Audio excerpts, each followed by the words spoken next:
नमस्कार साथियों। तो हम आपके बीएड एंट्रेंस एग्ज़ाम के लिए ओके कुछ एक्रोनिम्स देख रहे थे एजुकेशन सिस्टम का। ओके, इसको कंटिन्यू करते हैं। ज़रा सा ध्यानपूर्वक इन सारी चीज़ों को नोट करिए। ओके, बहुत इंपॉर्टेंट चीज़ जो आपको जाननी भी चाहिए, है ना। एग्ज़ाम के लिहाज से तो ये इम्पोर्टेंट है। देखिए, आज ये ख़त्म हो जाएगा, लेकिन इसके बाद आपको इसको अप्रोप्रिएट एक एक पेज या 2 पेज में कवर हो जाएगा। तो लिख के उसको बार-बार रिवाइज़ करते रहिएगा, तो ये हो जाएगा। ओके, सबसे पहले क्यूआर कोड। क्यूआर कोड तो आप बहुत इस्तेमाल भी करते हैं। ओके, उसका फुल फॉर्म है quick response code. Quick response code. एक होता है IPL, that's the Indian Premier League. एक होता है आरपीएल। आरपीएल मतलब recognition for prior learning. Recognition for prior learning. Okay, next is RPWD act. RPWD act हमने दूसरे वीडियो में पढ़ा था। पोस्को एक्ट है ना। आरपीडब्ल्यूडी एक्ट मतलब right of person with disability act. Right of person with disability act 2016। Okay, and SCERT. एक तो था एनसीईआरटी, एक है एससीईआरटी। एससीईआरटी मतलब state council of educational research and training. State council of educational research and training. State council of educational research and training. Next is HCF, state curriculum framework. एक था NCF, national curriculum framework. एक था state curriculum framework. एक था NCF TE, national curriculum framework for teacher education. एक था NCF SC, है ना, national curriculum framework for school education. ये है SCF, state curriculum framework. Next is SDP, school development plan. SDP, school development plan. SLAS, state learning achievement survey. State learning achievement survey. Next is SMC, जो school में होता है ना committee, SMC committee बोलते हैं। That's the school management committee. School management committee. Hope you understand. Right it down properly, फिर हम आगे लिखेंगे और ज़्यादा जो पॉइंट्स हैं। ओके, उसमें देखिए हमने निष्ठा पढ़ा, हमने दीक्षा भी पढ़ा। एक और बहुत ही अच्छा ऑनलाइन प्लेटफॉर्म है स्वयं। ओके, जहाँ पे आप बहुत सारे कोर्स करवा सकते हैं, जो नोट्स, रिसोर्स पेपर, ये वगैरह वगैरह चीज आता है। That's the SWAYAM, Swayam. Okay, Swayam उसका आता है study webs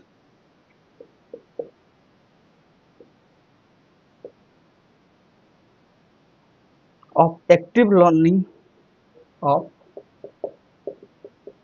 active learning for young aspiring mind. For young aspiring mind. Okay, सही है। Swayam, study web of active learning for young aspiring minds. Okay, Swayam. एक है टीईटी। ओके, आप जब बीएड अपना कोर्स खत्म कर लेंगे तब एग्जाम देंगे। That's the TET, teaching teacher eligibility test. Teacher eligibility test. Okay, इसमें अगर आप क्वालिफाई कर लेते हैं तब आपको you are eligible to apply if any teacher post come in your state. Okay, TET, teacher eligibility test. Next watch is TLM. ये जब आप स्कूल में जाएंगे तब इसका यूज करके आप बच्चों को पढ़ाएंगे। Teaching learning material. Teaching learning material. Okay, teaching learning material. Next is TPD.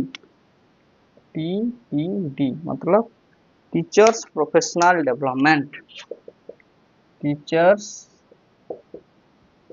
Professional development. Okay, teachers professional development. Next is UDL. UDL इसका मतलब है universal design for learning. Universal design for learning. Okay, जल्दी लिखिए इसको। Hope you understand.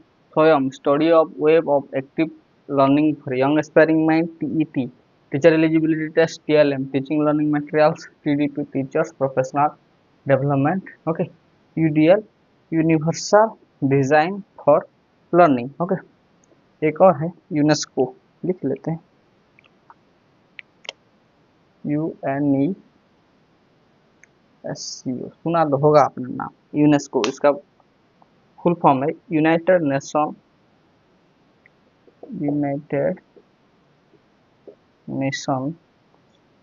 Of educational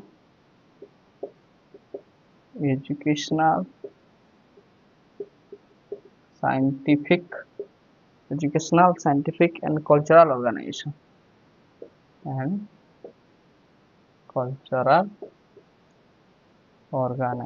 ये बहुत ही ज़्यादा important है।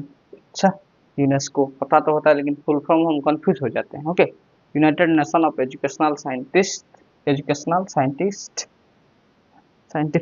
Scientific and cultural organisation, united nation of educational scientific and cultural organisation, UNESCO, okay।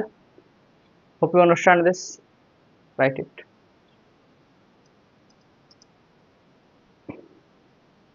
Next one is UNIFIC, UNIFIC,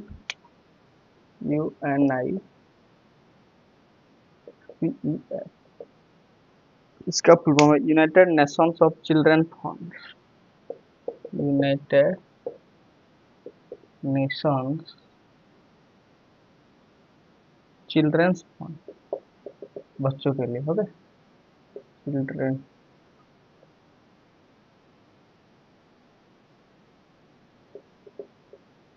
children's fund. Next is PE, PE मतलब होता है vocational education, है ना। E means vocational education,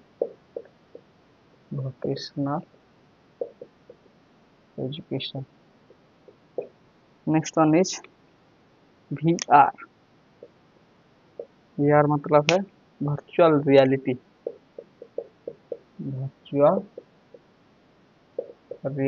next one is important YUVAI, okay, youth for उन्नति and Vikas, youth for उन्नति and Vikas with AI, okay. AI को use करके जो हमारा यूथ का उन्नति और विकास मतलब डेवलपमेंट होना चाहिए, दैट्स द ZPD मतलब zone of proximal development, hope you understand this, okay. Easy तो है ना, काम करिए। ये जो 40 लगभग 40 या 30 जितने भी होंगे, ओके, आपका काम है आप इसको अच्छे से लिख लो, थोड़ा थोड़ा प्रैक्टिस करो, रिवाइज करते रहो। आपके एग्जाम में इसमें से एक ना एक क्वेश्चन आने की तो चांसेस बहुत ज़्यादा है, ओके। और हम वो क्वेश्चन क्यों छोड़ के आएंगे जो एक दो रिवाइज के बाद हो जाएगा, है ना। इसमें कन्फ्यूज नहीं होना है, और जितना अच्छे आप प्रैक्टिस किए होंगे, रिवाइज किए होंगे, उतना अच्छा आपको याद आएगा, ओके। प्रैक्टिस रिवाइज नहीं करके जाओगे याद आएगा, लेकिन शाम को याद आएगा, एग्जाम पे वक्त तो नहीं आता, ओके। सही है, so it will help in your exam, okay. Right it down and practice it.